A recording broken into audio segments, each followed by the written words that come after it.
and also a biaya yeton instruments and ho aka de ti instruments bia ohia bia no okọ hwa ye be ma obi wo yanyumtuni sorry ahodo mu bia mu de anyumto di mu dada adwuma no ade se KFM Musical Center mo to nsa e de afro se beji instrument e won ni mebo ne so wo fam wo di dada adwuma e be che e de ama wo ni nyina no makofa ni bebrebe mu de abepi mo man Ghana ha enya asem keto aka brands bebre na no mu ni omu ye adwuma nti de wo pe no okombe ma obi usikasem ne so enkoyie na ensisi so na de wo se utwa no ntimi ntwa obetini atete ne kakanka so ya ape no akofa instrument eno ne jimedie ne hihye omu de egu ho de ama obi a ohia sa instrument ni bi won kan mantem ha de afani koche mu wa Accra Zongolin tan so mo nkrabata baako wo ho afin so koba se we cha kwan no wo Asante mantem so abomodi kopie mu edum wo mo ne Sambra Hotel no ebo nhwe enimu okwa ombeboa na bibia ye fine etimi ediama ye free odi ane ekọ dadaba take up eno so ye phones ene ho pempna de bia ohia bia no wakwa akofa ediaba upe bi etu akwa akoton wodi a yusu ha upe bi dia chodofo bi ni nyina no sene ope ni bia no kwa wobema bifiti yam ekosi iPhone phone bia wati bia ebodin bia okọ dadaba obenye bi ediama hwehwe ne cha kwan no ewo kaneshi Udru Kaneshia bisa biaya mrante ni jinai pai takwa station no ehope dadaba wo obo adwuma pa okwa phone ne ho aka de bia no wo be ma obi na bibia na ye kama etimi ede ama yumekoi ni edo masesa so musika ene ebre ne abra no mo de boy chudom so yasem yetimi de sema hodo ni mu nhwemu no ye de ebremu ene yumre hesem ne do so pa eni no ebi eni ye be call the new patriotic party NPP ameni ko no Sanso munya for Dr. Brian Echampo ababe kasa na nisemu no wo chese MPP ameko nyoko ni beko nenima ehia e mankabom ene afinsu nyuma pa hodo mu de begu akwem ne beboa amankunimdie mapa mu hwehwe animu no wonom sabetimi aka ensem foforo mu no so eye ohene popra ono wo odobin ne mpotamu so so ababe kasa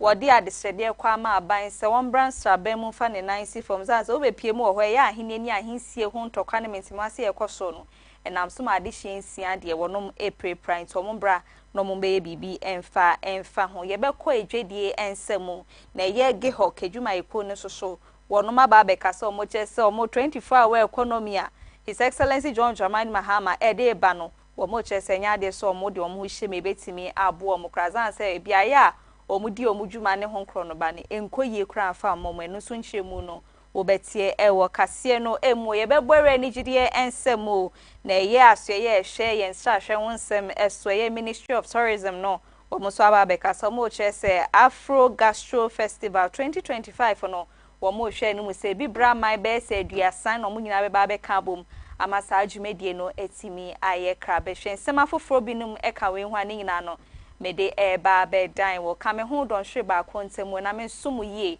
na me san so somo osompa edino eye Afia Fosuah Oduahoma Sresrebidi frame me Afia me basisia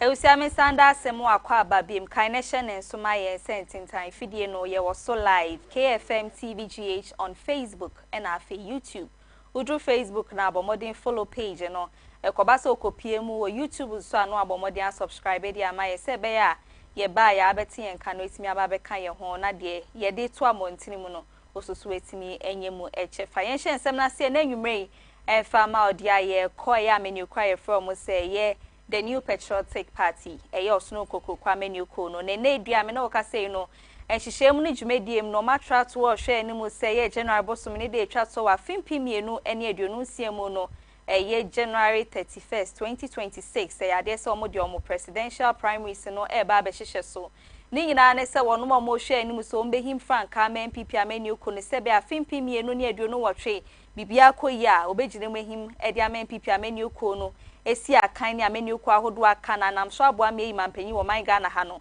omo de no e ba be hwehwe so na de oka ho ba ko no eyonmunya for Dr. Brian Echampon kane no no na eso afo hwe ekua ne enuane ho nsem oman Ghana he nei wono so ayi ni tie eye opepa ne chemu se wonya obetimi ejire mu decide bre na eno ho nsem ewo ho san so ya betifi ma hye bedwani na ne wakasa san se omo ba betro aba ni mo hwe nim se delegate ahodo de omo kokromoti be che omo no womo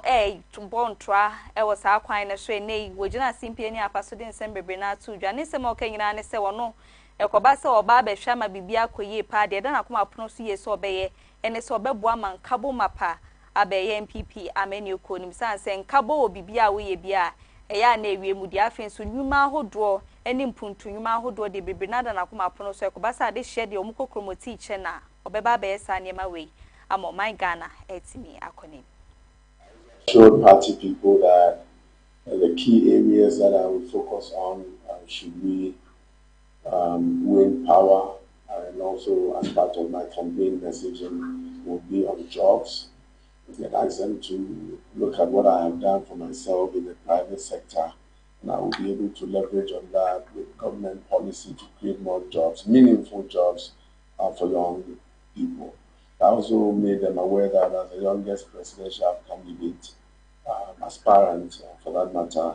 and what I have done in my personal life will also inspire a lot of young people, which will bring them to vote for us in 2028. Assure them that our future government will focus on infrastructure, health, education, and roads everywhere that we go. The Eastern region, when I started, everybody was talking about roads.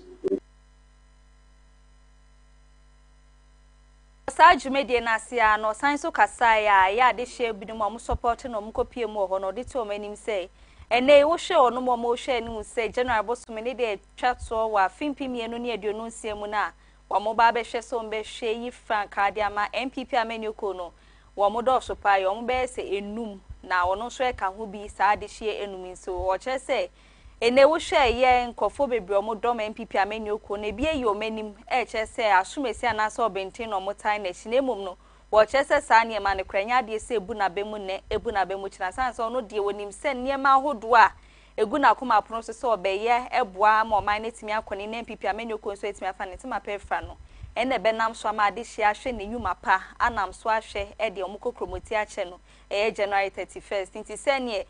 Dr. Mahmoud Baomiankofo bi no mpe no dono ni afen so info analytics omudwumedie ne hyehyem omaye hwehwem hu sa asomezi anaso obenti ne bedi nkunu o se da bi endorsement ne nkro no be ne nyina no emu na be mu da sans ono de ogidie mapa se ye ba be to ye presidential primaries ne kundiem kese pa ebeko edi amano about any so-called establishment. There's really no establishment in this. It is establishment that is going to vote January 31st. The whole party architecture, the delegates, the workers of the party that are going to vote. And we are talking about the constituency executives. They account for, we have 250,000 people potentially are going to vote. Constituency executives are 5,000. And no one person has a majority of those constituency executives. Two, the national executives themselves, they are 17 out of 250,000. I'm a member of parliament. I've been around this party for a long time, and I know the influence of these people on the board of delegates. It's going to be, I'm hoping, it's going to be free and fair. I'm particularly not worried about any influence of any establishment. I'm running a solid campaign. And then I know that nothing except the delegates that can influence the win.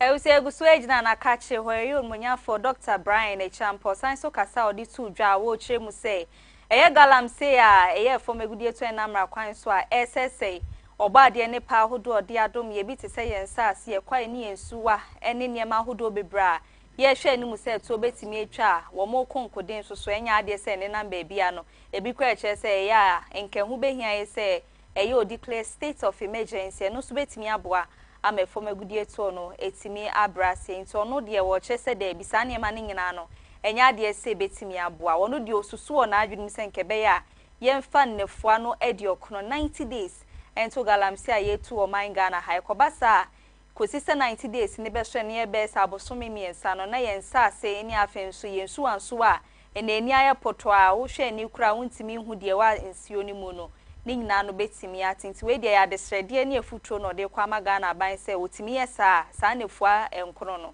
ebetimi aboa ama ye yensa ase ne soso emu etimi ati. I'm not talking about even a state of emergency. 90 days, rainy season, let's clear our water bodies, let's engage how we go back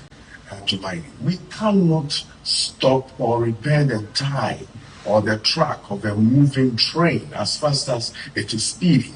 We need to agree, and I'm not talking about state of emergency, that mining, regardless of where, should stop now. For the next 90 days, let's regroup, let's rethink, and see how we can launch back into responsible mining. If our food systems are being poisoned, and we just look on, that we prefer to make the money, the people will not be around in a very short time to try and address the situation. So this is something that I believe answers to general security questions. Thank you.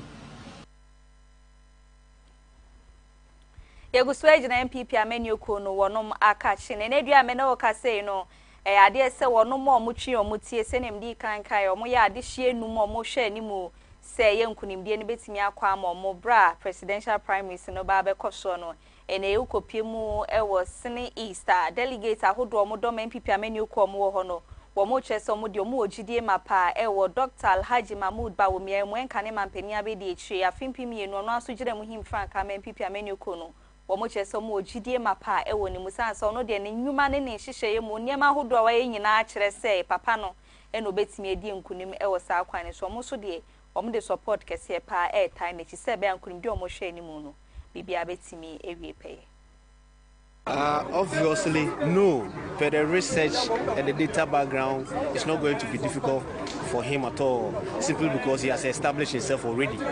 Because he has been the vice president, the whole Ghana, everybody knows him. He has also been a presidential candidate, everybody knows him. And the work he has also he has also done when he was the vice president as well as the presidential candidate. So based on this data and based on his work and the data that we have, shows that it's not going to be difficult for him. But I will say, in my prediction, in my constituency, what I can say, or I can boastfully, confidently say that he's going to win in Senate East constituency by 70 to 80%. Isn't that too ambitious? I mean, 5 other 4 contenders who are heavyweights in their own way. Oh, I respect those contenders, all right. But what I can say is that he has already established himself. And those people who are coming, a new team and an old team cannot be comparable. Somebody in politics, a new team and old team cannot be comparable in politics. You understand? Because he has already established himself for the past almost about 14 or 10 years or 12 years. So in that sense, for me, the data shows clear that there is no way that he's not going to win this election. In January, even Senate East as well as Ghana as well. Everybody is rallying behind him. And also, MPP has a tradition. Based on that, there's a tradition. The tradition is that we have the Dankwa Buzia Dombo tradition. So Dankwa has come, the Buzia has come. It's time for the Dombo to also come. So it is a tradition within the party. So once it is a tradition, you and I know very well that if you even visit somebody and he has given you water to drink, you first of all pour the water on the ground. What it means is that it is a tradition. So once it is like this, we are going by the tradition. So it is time for Dr. Bawumia to with regards to Dr. Bawumia's candidature as the flag bearer for the new Patriotic Party and the contest in general, I think it's very good for democracy in the party. the party stands for democracy. So the 5 people contesting, I think, is good for the party itself. But Dr. Mahmoud Bawumia, I think he stands tall when it comes to the other contestants vying for the flag bearership. Yeah. Delegates will vote for Bawumia because they know very well that Dr. Bawumia is sellable. He has been somebody who has been on the ballot before. Dr. Bawumia is a winnable candidate, and Dr. Bawumia has a lot of ideas that when he comes to power, the delegates themselves will benefit from.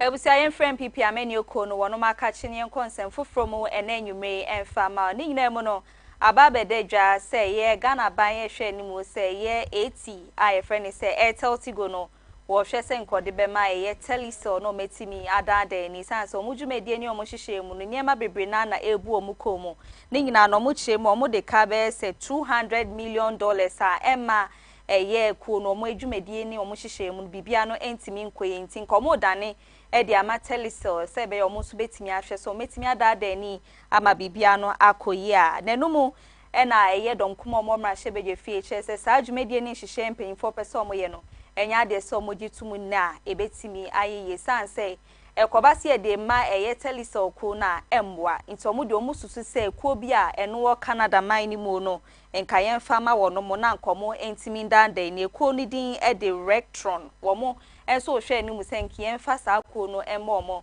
na omo dwumedie ni hihye mu no se ne ekemene omo no omo ntimi hwe no mo ndanda ni yi nti omo adwunu de omo susu senka ye de ma sa ku e wo Canada man ni mu a enu mo beboa since ye de bema eye Telecel so mo ndada ye Airtel Tigo eni nchemu ne nsem a eye onimonyamfo no giremu e de ma dom kuma mo mra hye beje fi no onimonyamfo Matthew Yinadam wono ye ranking member e de ma communications committee on ne giremu a ode sansem enyina etudwa. This is not merely about the sale of a company, it is about protecting national institutions that have served Ghana diligently, nurtured some of the finest talents in the industry, and proving its strategic importance in moments of national crisis. Together, industry veterans, current staff, policymakers,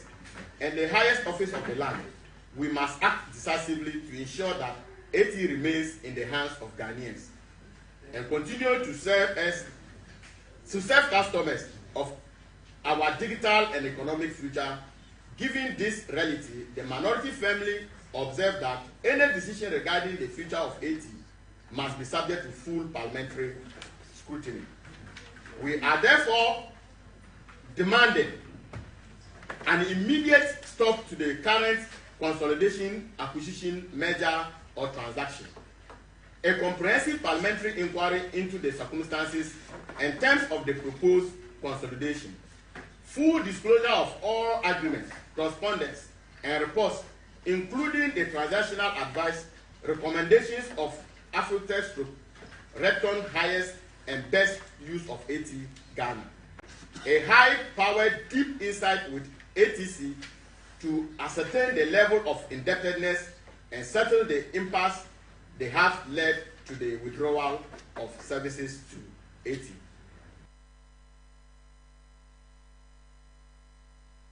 Segu swejna sansem no munya format yo sanso di tudwa o chire mu se ni nyira mu no eye afro te o ma ye krado pa se eti o man kasa begine si o mo akoma pronso ni o mo nan so no ma dan de ni se be betimi akoma mu na se ye de dan ni akwa akopie mu e wo bi man so ne honkro no ba ne de enya de so mu na e betimi aye mu chire mu ne nsem o sanso di tudwa no eni in opposition and then as a deputy ranking for information and communication concurred with the blueprint capital injection into AT. Fortunately, Afritel, one of the top 3, is still interested in investing in AT and providing AT and by extension the government with the needed capital for operational efficiency and profitability of AT. There is no need to reinvent the wheel. There is, however, a troubling development in the sector which we need to bring to your fore. The current government and Honorable Sam George, since assuming office, have demonstrated oscillating policy stance and has shown the lack of direction and certainty as to what they want to do with Haiti, despite the clear, unambiguous roadmap. When the minister visited Haiti on Friday, 2nd, 2025, he promised the staff and management that the era of surviving against the all was over,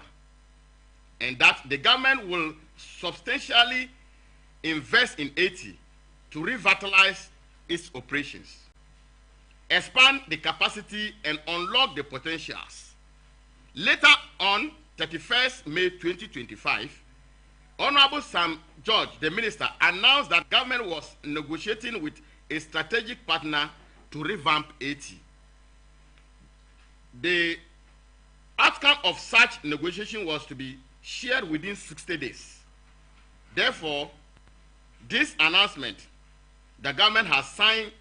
a memorandum of understanding with Recton on the 21st of May 2025 for a 60-day ownership in favor of Recton. This was widely published on Recton website with the approval of government and reported by both Canadian Stock Exchange and the Frankfurt Stock Exchange in Germany, respectively. While the minority... I will say, I want some and no yengina sansemi so and I and Diane Yenton cry, Dika and Brasisia Ba, yet once so Ediama.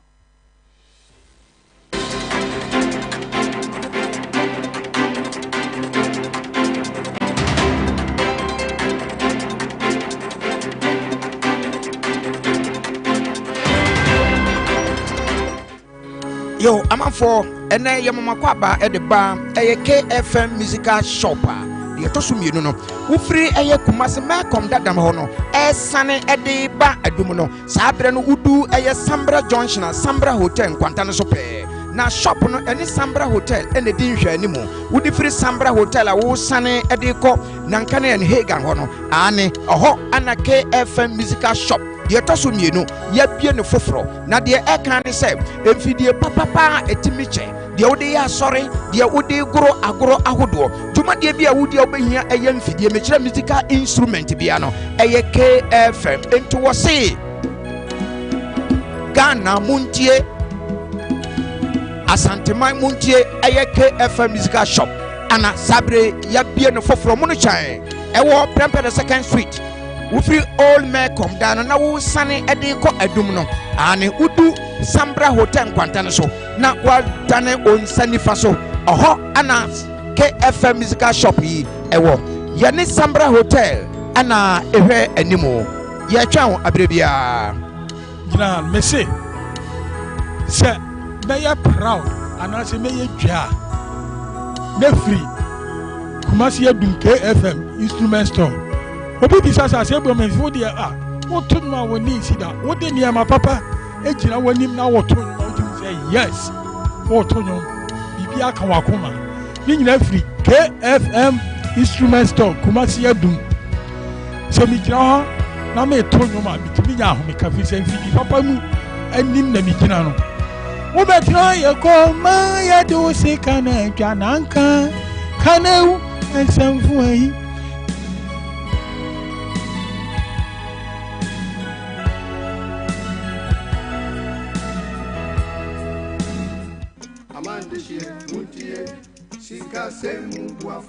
My dog Benami Ghana Duko Duaja play Hoduko Kata. Me Chonyanya Devena Micho Talent Microfinance Limited Gajarupa. Me wana susu savings, adishare, school buafo, cashback, play bubua okata. Nenyabe e gajom de miagbo la letie tomegbeko. Aten aho gadodo kenenye e gajom vivi la nenye be o gahia ola aten wava ava de o gai kenehia fa tanenye be mi foncho mi afa jom yo kenye mi afa gadodo nyawa business loan elemiashi church financing elemiashi salary loan elemiashi eye bubo li kenye personal loan nenye be mi foncho business loan a enye gadodo ikemie nana asichalao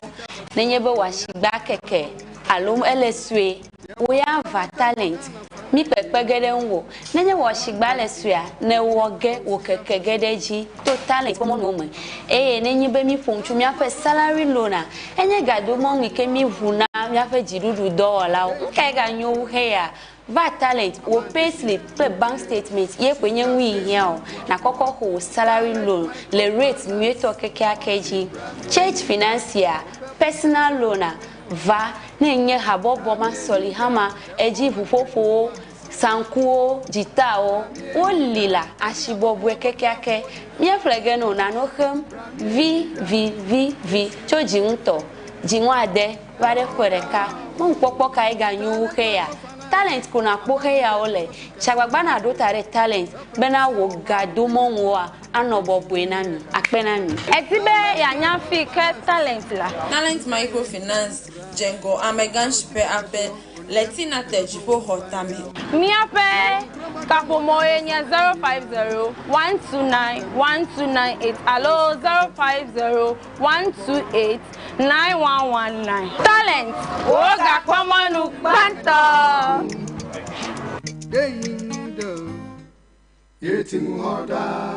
Talent Microfinance, your channel of wealth.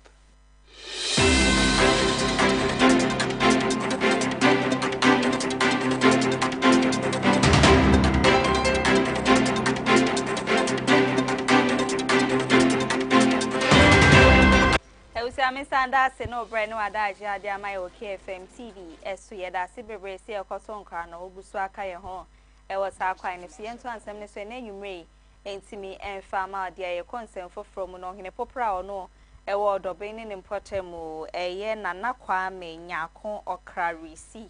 waba be kasa na nsem no oto amane Ghana abai wo chese ne obepie mu ne mpotemu ho no ma eye ahenni ani ahensie ho ntokwa ayekoso no eni enyaye pa na mso kra made hyensia de wono ma famu eprepra we de wo mo saba ni so mbrasra ban mu na asumdwe mapa entimi fa mapa enfenfra. Saturday, the other counterpart, which is my family, the same family that we are having this issue, there were some misunderstanding of them betraying the town of celebrating Asafohene or Supi, which is by normal tradition, it is uncalled for anybody to say that beating Asafo drum and running the town, it's about calling for war or an issue. This happened last Saturday, and then the mine side and the other family get crashed, and a lot of them get injured. So even as I'm talking, we are still in the police that they are making investigation concerning who attacks or who brings, and I'm hoping that proper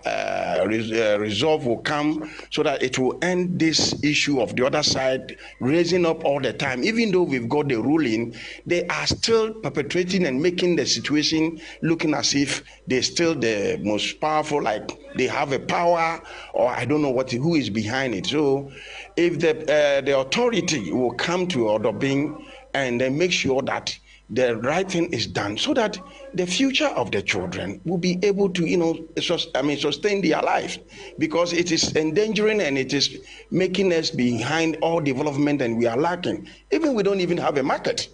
We don't have a lorry park. We don't have anything going on. There are a lot of issues that I have intervened concerning case running only pragia and motorcycle and, and people trading on the gutters and so many obscene things, which I will not, looking at it, I'm not happy.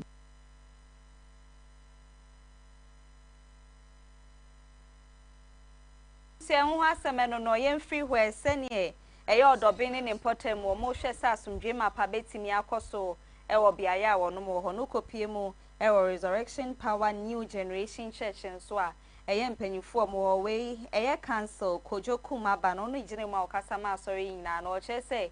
ho nso so leadership position bi e mema ne hom ne so e nam so ma mentimu ase bibre na ekoso ewo ho enumu eno mo che se ye bambo adwuma ye kwaya aposifo e wo se nkomo ma bambo timi konanimu na seni etimi deda na akwa mu no da bi omunyo madwuma sa na emom no seni afamienu ya ade wo se omugina mfinfin no mohwe ma ye etimi to ayi no o makwa akogina afa ba akwa apotokase ye beka so mo ye bias no sa pepepe e na omo ye nti cancel kojo wo hwe se nkebe ya omunyo medwuma ye na we dia desrede nso no de kwa ma ye IGP Christian Tete Yohunu so mfa ne mranche ne nkasa na ni die sefata no wo mo fa ma wo mo se be ya asumdue mapomo so hwehwe no wo mo nsa betimi aka. No accountability should be done. No. But what we are saying is that all these issues are in court. But we want the police to act professionally. The IGP should not employ his friendship with Mr. Shadrach Adetisowa and compromise on his professional impartiality. He must not do that. And because he is the ultimate head, all others beneath him or below him have been immobilized and they are not able to do their professional work. This is embarrassing. For this reason, we believe that we will have to call them out and we will follow this press conference up with a petition to the President, Parliament, and to the ministers responsible for Interior and for religious affairs. The police should just be impartial. These matters are before the courts. They should allow the court to run its course if they think that they have any good case which can secure them victory. Now that the police are indirectly behind them, they have decided to keep coming to the church and causing mayhem.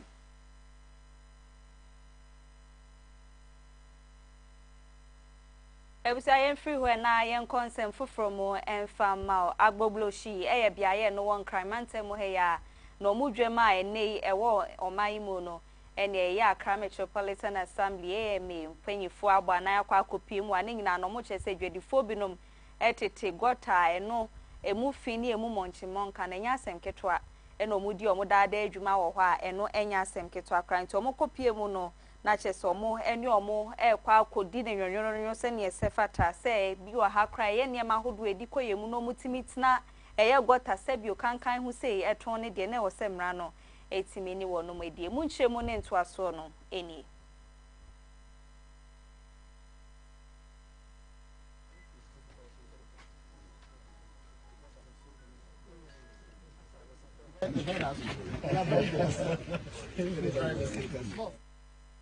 I'm 5.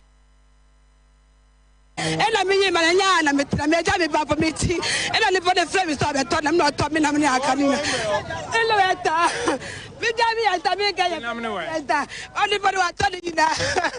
It's a me way be a Mingan Paja fan, each one in a true and one naton. Me way be a Nina Shama me as a Niana yellow no. Nina no Nina no kun. Nane why you can talk as she be a no two man to a Dana me banana farmer said. Dana, I am an animal farmer, I said. No two more air fine, but not two a sour year for Dana may I say.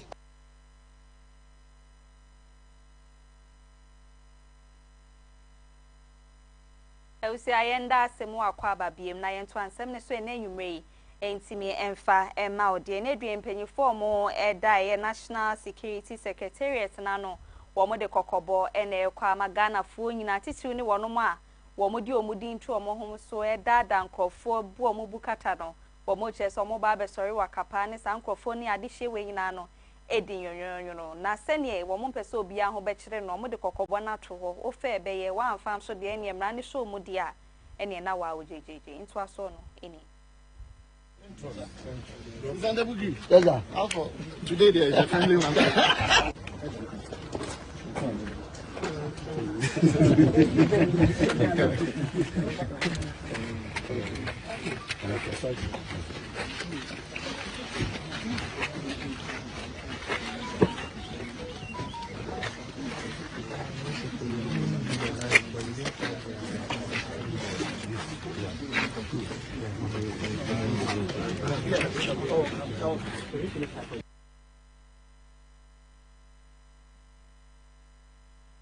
Ebusi amayina sanse mi so ene yendan ye ni eba ye to aso ewe dwedie ensemu.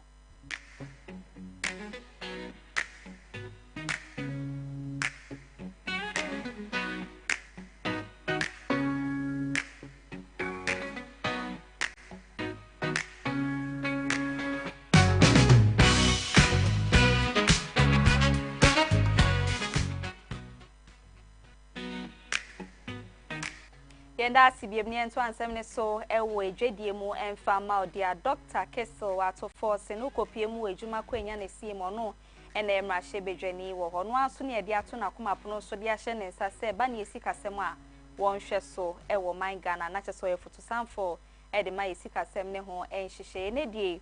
waba be kasa ne nyina mu no ne nsem no che se one ye International Monetary Fund IMF ahia omo akasa nkasa ye mu ne nyina na enema hodo a Wamo kekabo ma eba beboa ema omani chechire ne kan kro no etimi edimo na akọ nanimu enumu eno mo chese niema bebre na ne do man na koma prono so a ewo se wonom eye ebi esikasem ho asem ebi soso no wamo hwe animu se ne ye hwe so man no betimi apege du nkonkon so ayi na ye hwe animu no bibia no betimi akoye na ye president de ma World Bank Group AJ Banga wono ene gina mu ni ade hwe ni mpanyifo bi no ma eni o makotena se adwendwen o man ho niema hodo a ni nyina no wo mo keka boma ye 5 key sectors na ebetimi aboa ama ni nyina no man etimi akọ nanimu ntin kabo mapa eno mo ba be ya ma bibia no etimi akọ nanim na fa ne ntema pa e de France ukopie mu aso ehwe esikasem ne ho hyehyɛ ya ehwa ama ne bom ne World Bank ne Afia International Monetary Fund medie ne hyehyɛ niema hodo ma ye no emu nkyeremu no ena mede aba bedan yeguso a ewe dwedie ensem emu na Ghana ban betena so no wo pa odwumedie bi ho ntoma ye frɛ ne sɛ 24-hour economy ni nyina ne sɛ obema adwuma ene niema hodo ewo man mo etimi aye adwuma nti ebi no mokɔ na ebi ba ene adwuma bebusua ni nyina no so na aboa masika na o man mu na ne dua me no ka sɛ giho ka adwuma ekuo no so so ba be ka sɛ mo je sɛ ye 24-hour economy no wo mo de omo ho hye manya de se betimi aboa san so omo dwumedie ni omo hyehyɛ nyema bi e wo sɛ omo ye no enkoye mfa ma omo te koba sɛ omo de 24-hour economy ne ka ho kra dia ene nya de so ombe hu kra bebi omo de adwuma no ebe fa nhyemu ne nto aso no eni not coming from the Europe but everywhere China there are a lot of competition, so we started at 24 hours and not clocked. As I said, most of this now is short term. You are here to ensure our work. I'm able to let my staff be motivated and show Ghanaians.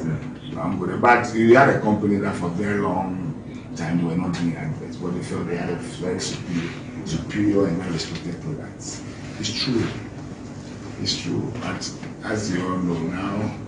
if you mention Castle Bridge and Herb Afrique, I believe if you are not 40 and above, probably we are looking at the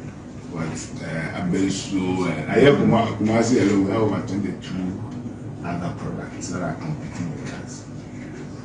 So if we want to do the 24-hour, it means that we must do other things to complement what we do. Otherwise, we will lock our capital. We will go and credit raw materials, come and produce, and they are sitting in warehouses.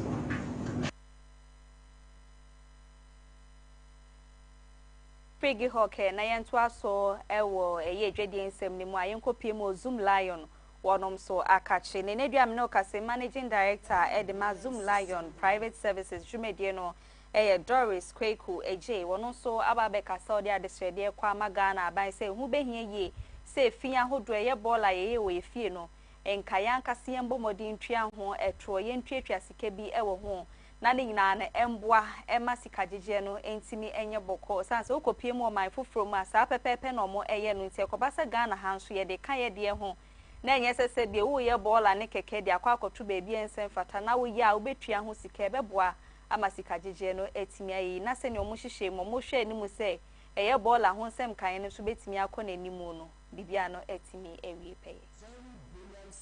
We have here in Singapore, which is working for them. So it's making the waste contractors very effective. With a system where the government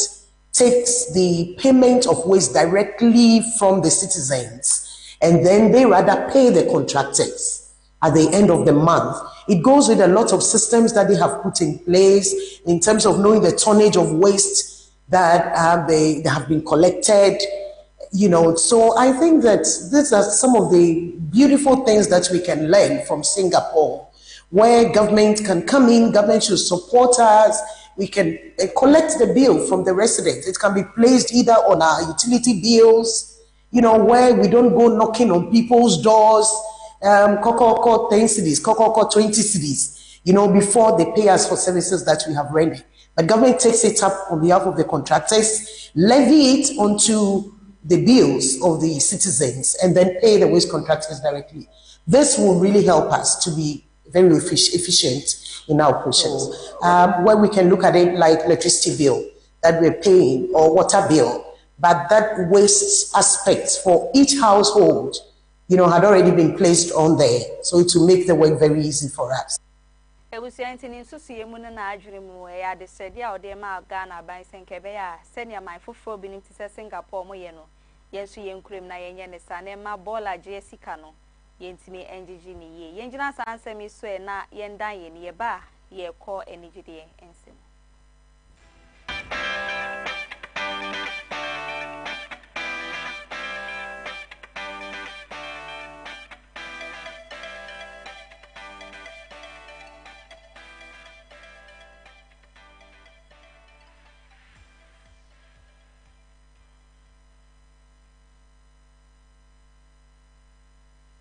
Etwasu we nigidien semu edi ama odia enche bia ne bede edwa se Charles Kojo Fosu adodo na nimse friend Daddy Lumba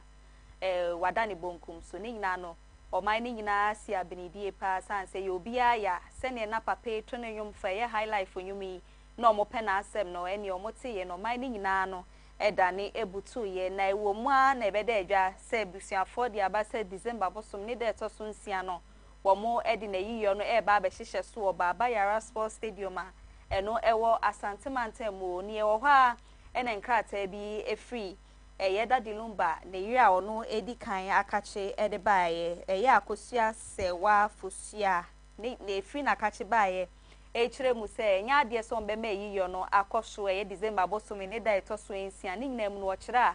sene na wosen kempanyifo nyina atena se tichiru ene odobroni ene Afia no akasa akosua no mo nyina atena se na omo dwendwen date ne ho timi de ba bonten sanse ye ka omo nyina no mo ye yerenom ene Daddy Lumba no ma anye ne sa na emu odobroni ni na busuafo nkwa na kotena ba bi no mo share date no nto mo ye se nka court mfa eye tabono ento so ye injunction bi se be ya yiyo no entimi enkoso ene duame no ka se foforo kraba efri eye akosua sewa Fosu na kache na afin so eye Nestina Fosuah no so na kache a ono eye nua de ma eye akosua sewa ono so ye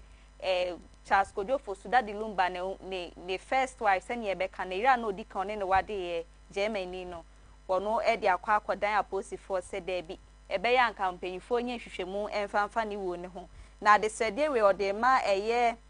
German embassy wo Ghana maimu na afin so Federal Criminal Police Officer no so wo German maimu owie no di bikodan Ghana Police Criminal Investigation Department na che se ya ahwe ya hodo ehwe se niema bia nkoye ntwe ye obi abrabo ma yenye hwehwemu nyina no wodi akwakodan mo senke be ya ne kunu ni wo no komonye hwehwemu bi emfanfa sanse wo hwe niema mu a bibi enkoye emfa ma ne tinkrata tintin ye da ye screen so no emutofabo no na mede adan wo no nti wo che se mpanyifo nhwe na ye no wo muntimi emfa entuye sansem ni de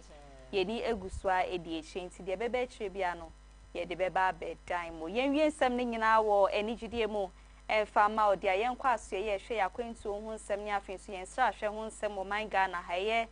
Ministry of Tourism no munyamfo Jifa Ablagomashi wono na yeso afo a woda no eneduam no kase wababe kasa na ne nsem ne nyina no wo kire se ye Afro Gastro Festival 2025 e ba be kosoro wo mo hwe animu se bibra man ni mu nyina no be se nkru a etwa ye ho ehia na aduasa eno mo ba bebo ma hwe amasa afa hye no etimi akọ na ni mu nkyeremu ne nsem ahodo ene hyehye o mo di agu akwam no sei ena wo kyeremu edify the Black Star experience. We are looking at what culture does through out our country, especially the gastronomy part of it, the food part of culture. You will agree with me that there's nobody living, created by God, that does not eat every day. But what does food do for us? Our food nourishes us, but it also speaks to who we are.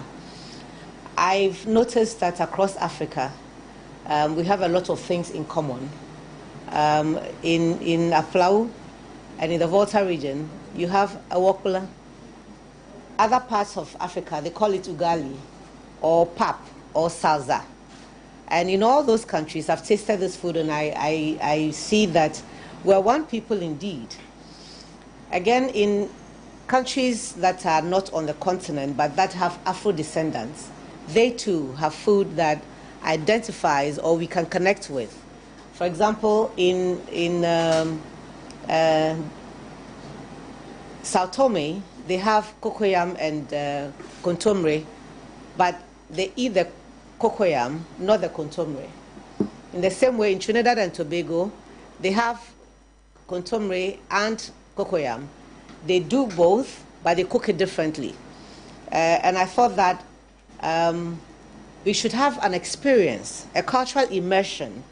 of food, music, and anything else creative. To do that, we came up with the name Afro Gastro. So Afro.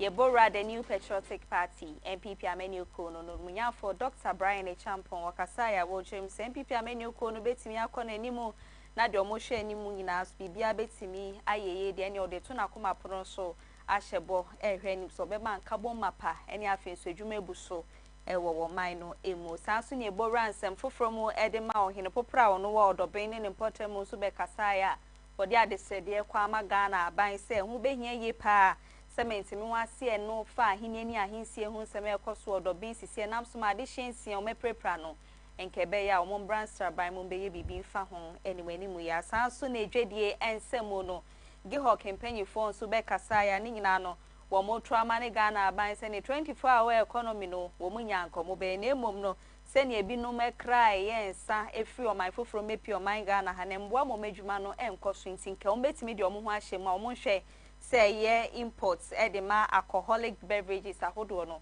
nka ye ntwa akire e wo man Ghana hasan so na nigide ensemo ne so ye gifa ablago machia no ye swafo no hwe ye sa hwe ho nsemo man Ghana ha no betu da kire mu say ye Afro Gastro Festival 2025 no wo mo hwe ni mu say bi braman be say duasa ne be ba be ka bo ma hwe ama afa hwe no etimi awie mu di na akọ na ni mu na ensema foforo binom eka we hwani nyina no mede ebe somo ye kodia ne eda aboafo asike FM Musical Center biaya omudi instrument papa abedwa mai so nkramanse mu hade bomodi nkopie mu Accra Zongole na santimante mu de no yedum omune Sambra Hotel no ebo anim hwe wokọ instruments no akade bia no wobema obi na bibia ye fine etimi edia ma na afidi odi hobiem no talent microfinance eno so sikasemu asem no mudi aba omuse beje besia bobra fensu obi yenhwe sonkra ne yemfama finsha pempempem bebra ha bia mbetri na ya dese talent microfinance omotonsa e dia fon krabata ne doso ye pa o man Ghana ha de ben wo no kwa sikasem dwe de ne hihye bia no ombe ne kama etimi e dia ma de odi ho twa so kra no ye dadaba take up eno so ye phone se ne ho akade phone bia wati din bia fitiyam ekosi iPhone okwa obenye bi etimi dia ma no so ne cha kwan no eye kaneshi biaya umo Paitakwa station ehye no ehope na dadaba take up wo butu a obo adwuma dendenden yume komi ensen eno mobo machi do mam den yume no nsi akase no besomo ewo KFM TV eso medasi ye pasa osoje brani adaje mai de waso fam ye don hwe ba kontemetie ye na wafa ensema hodo etwegu ni nyina no tu kotu de mudie kososo ewo my Ghana ha me ameje brani adaje ebesomo no edin no Afia Fosuah Oduahoma Sresrebidi from Afia Macau.